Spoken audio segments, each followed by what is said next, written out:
Hey, I'm Fred. And I'm Ant. And this is Creator Generation. Create a generation of hype. All right, Frederico, what is happening this week? This week we're chatting to the guys from Behind the Bar. I think we definitely all panicked a bit. Like it felt a bit out of control for a while when it was having that really crazy growth spurt.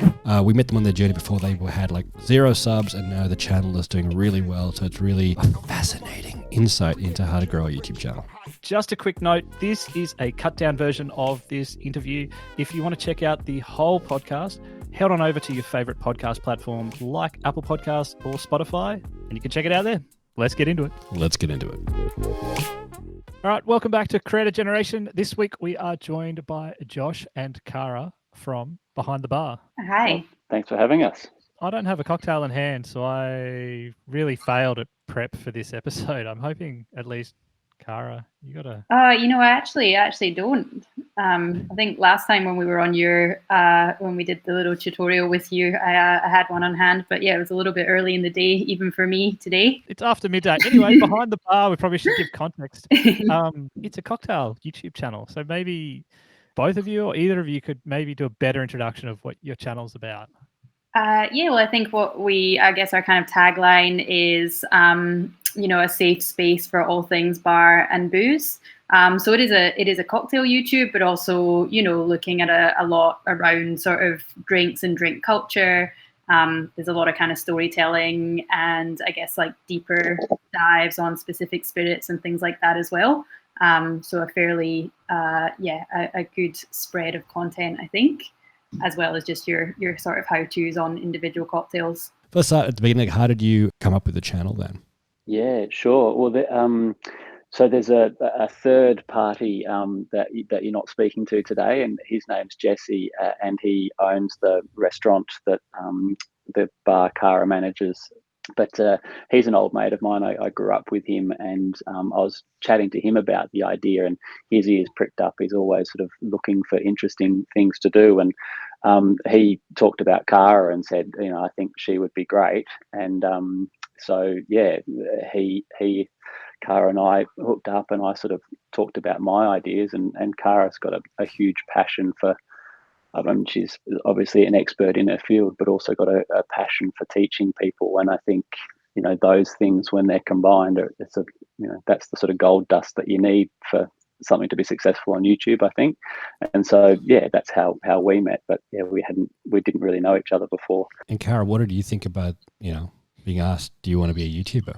Well, I mean, it is quite funny, obviously, here, as Josh said, Jesse is very much, he throws a lot of things at you sometimes. I've worked for him for about 4 years now. So, it wasn't super surprising that he had some other kind of harebrained scheme that he wanted me to be a part of. But I'm glad that this one actually stuck, I guess.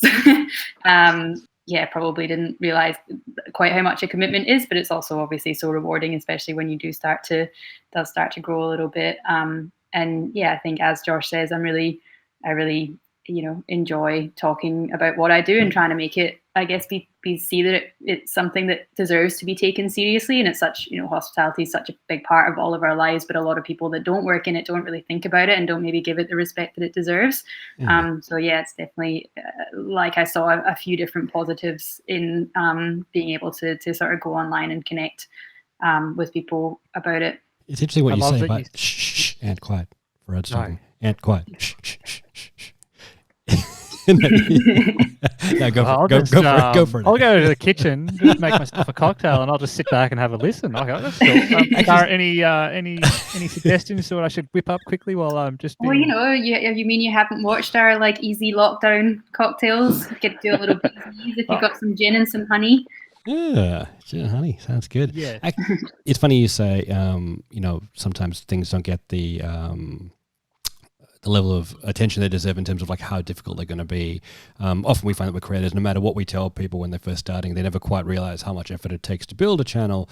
And we always liken it to when you're building a business, it takes a lot of effort and it's a lot of commitment. Like, what was that journey of growth from being at 0 to sort of where you are? And you're past about around 50,000 subscribers now, I think? I think this morning 56. Oh, cool. We ticked over this morning. So, yeah. Awesome. slowly building. Yeah, I think the first 1,000 took us was like 6 or 8 months or something. Your initial like few hundred kind of, and then past that it was pretty slow going for a It did while. feel like ages, didn't it? Yeah, because we were putting out. We tried at first to do every 2 weeks, so every second Tuesday. We started on Fridays, I think, thinking that would sort of work well, and then Cara sort of kept going, I reckon Tuesdays is better because that's when my friends are off, so we pivoted to Tuesdays, and I think within a couple of months we'd got it up to we were doing one every week, and that sort of helped. Certainly we started to get, once you get a few more videos up, people tend to look through your back catalogue, and so there's a bit more meat there for people to get stuck into.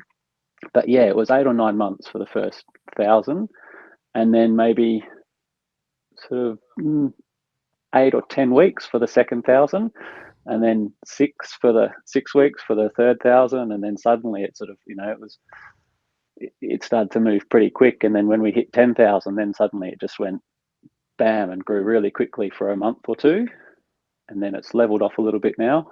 But yeah, we're probably growing at about between 2,000 or 3,000 a week at the moment. Yeah, I was going to say, that's very, very good growth. That's excellent to hear, I guess, and it must be very satisfying to see that. I mean, going from having that slow growth to what it is now, how did that feel? Were you like shocked to it? Just like, what do you do next, or what were your reactions?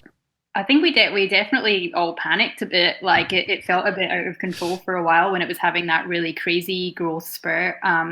And honestly, like I didn't really love it because up until then, when we'd be growing like quite slowly, but building like as Josh said, every 1,000 was getting that little bit quicker. It was felt like a good community. There was a lot of good interaction with the actual content and stuff like that. And then I guess when it just started to explode for whatever reason, started getting a lot more comments that were just not that nice. And some were meant to be complimentary, but not the kind of comments that I was looking for, and things. And it started to feel a little bit like spinning out of control. So honestly, I'm probably quite glad that it's leveled out again.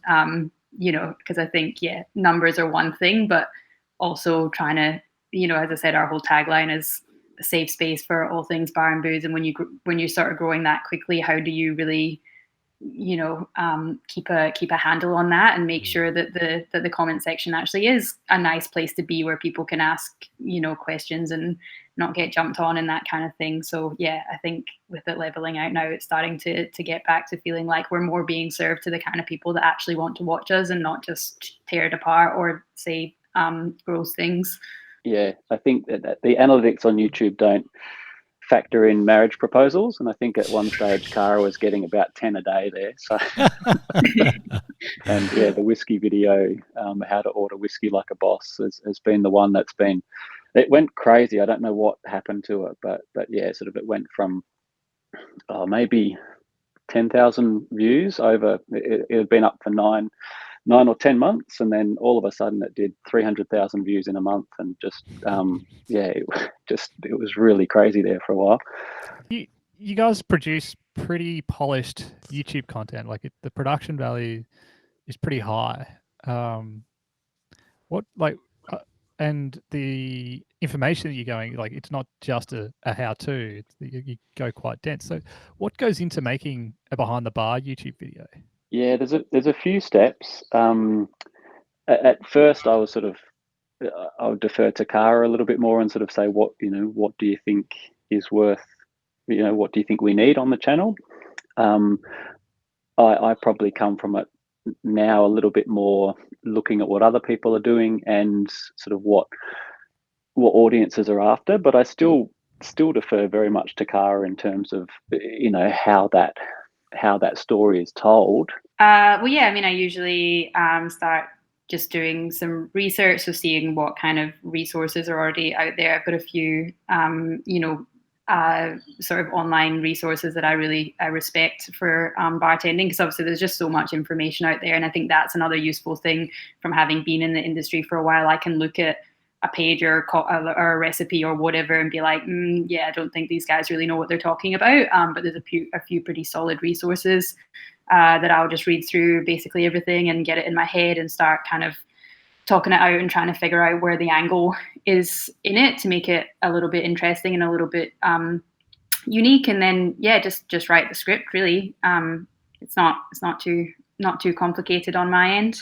And then from there, Cara will flick it to me, and I'll sort of do a little bit of the YouTube stuff, sort of make sure we've got our sort of call to actions and subscribe, and sometimes I'll break it up just a little bit more, and that's more just learning about how people are. One of our videos, we sort of had a bit of a preamble, and I think it was 45 seconds before there was a nice spot to actually put a shot of a cocktail in there, and the audience drop-off was huge.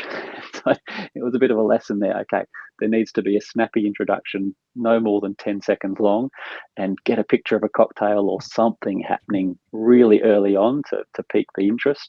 Awesome. Like, I mean, talking about content choices, there's something to be said there about like obviously what you want to make versus what necessarily audiences want to see. And I think creators are sometimes often surprised at what becomes popular. Like how do you reconcile that? Like obviously you said like Josh will bring you an idea, Cara, and then you can change that depending on how you think it should be written. But what about the actual topic choices generally? Like what drives that? Are you really looking at audience data, or are you thinking, I think this will be really popular? Well, I think it's been interesting because I guess there's two different ways, and Josh can jump in because he obviously does the actual kind of crunching the numbers and things on it. But it seems like you have your obvious stuff that's going to be really popular, you know, like your Long Island iced tea or whiskey or something. But also there's kind of, because there have been some videos which are a bit more niche, things like vermouth and sherry. There's not that much content up there. So if you do get someone who's looking for vermouth, then you're one of only maybe like, 6 videos or something. You sort of quite quickly get ranked a little bit higher, I think, as opposed to being, you're one of a million other people on the internet talking about whiskey. So I think it's good to have a little bit of both. But yeah, I know Josh has an actual way of looking at that. Have you invented any cocktails yourself? Yeah. I mean, that's a pretty large part of managing a bar. I always get my whole team involved. It's one of the fun things about being a bartender, I think, is putting drinks together. So like your kind of menu development side of things. But honestly, like I've normally stuck quite closely to twists on classics and things. I don't like things with 15 different ingredients and heaps of really complicated techniques and things like that.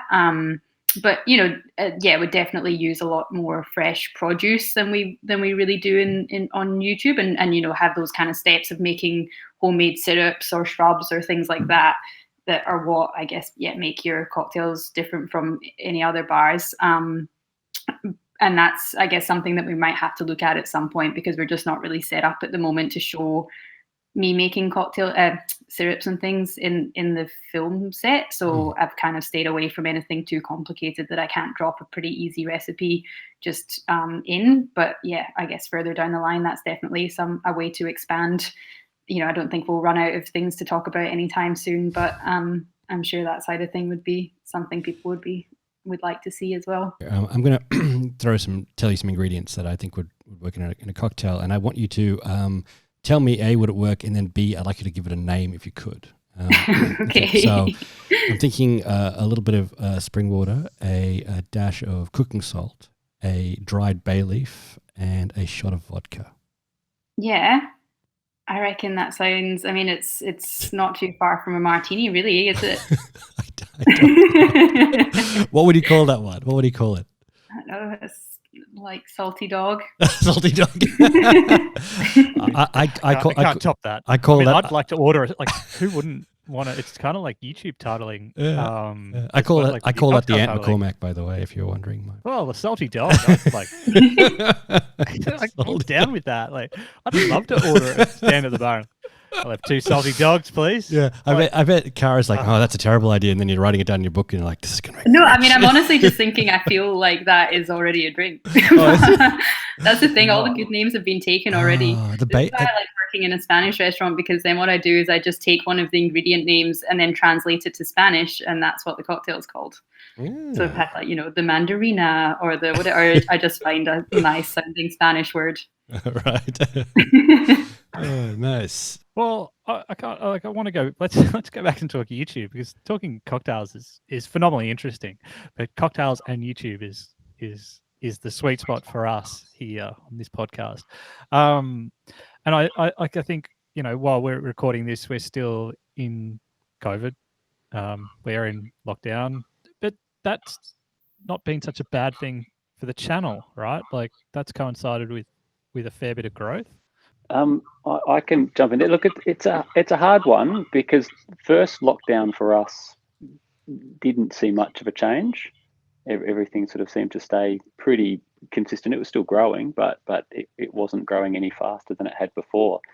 And then at the end of June, one of our videos just had a little spike, and it was like, oh, that's interesting. Where did that come from? And then that just suddenly, about 5 or 6 of our videos, one in particular, the whiskey one I mentioned earlier, how to order whiskey like a boss, just went crazy, and everything just suddenly ramped up from there. And I think another thing that did help us with lockdown is just sort of serendipity, was that we wanted to do a how to build your home bar video, and that released just at that second lockdown as well. So that's done really well for us. So, you know, timing is one thing, but yeah, I'm not sure what sort of happened to kickstart the whiskey stuff.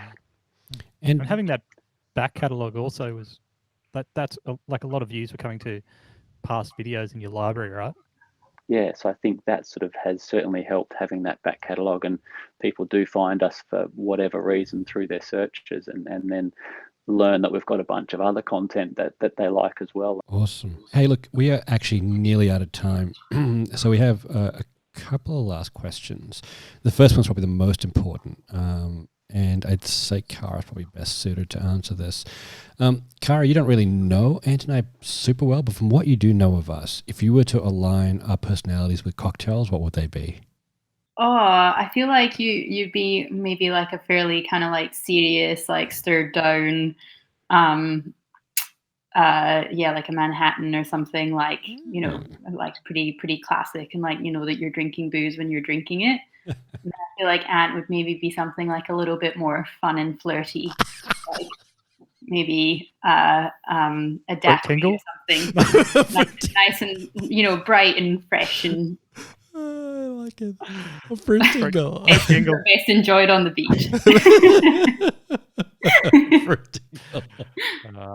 Hey, look, on a less serious question, but I think it's one that the audience probably does want to find interesting. What would be your top tip from you, Cara, and the top tip from you, Josh, for anyone who's venturing into the YouTube space for the first time and wants to grow a successful channel? I do think that being authentic, and yeah, you know, as I was saying, it's like there's certain types of drinks and whatever that I'm just not really going to speak on because I don't really know how to make them, and so it doesn't feel right that I would be the one that would be telling people how to do it. And I think just kind of always having that at the back of your mind, like what is your voice on this subject? Because there's probably very few completely uncovered subjects yet on YouTube, you know, so you're always going to be competing with some other people. And so I think trying to have your own unique perspective on it and making sure that comes across as genuine, I think helps. Fantastic. And Josh, if you're around, what do you think? So I think YouTube's a marathon. Just be prepared to you know, it's years, not months, I think. So just be prepared that you do need to put in the work, put up the videos, have that back catalogue there, and you will be rewarded for, you know, learning. I think you need those early videos to make mistakes, and that's the beauty of YouTube too, is that it's a platform that lets you make mistakes. Excellent, mate. Well, guys, thank you so much for joining us. And yeah, it's been actually very educational, and I'm very impressed at your cocktail selection and knowledge and how you have grown your channels. So well done. Yep. Thank you. Thanks very much for having us. Off to the kitchen to make a salty dog. Yeah, well, you've I've whetted my thirst now. I think I'll go and. Can you please try that, Cara, and share the results with us? And I'm off to make my version of it, which is the Ant McCormack. So yes, we will see you next time.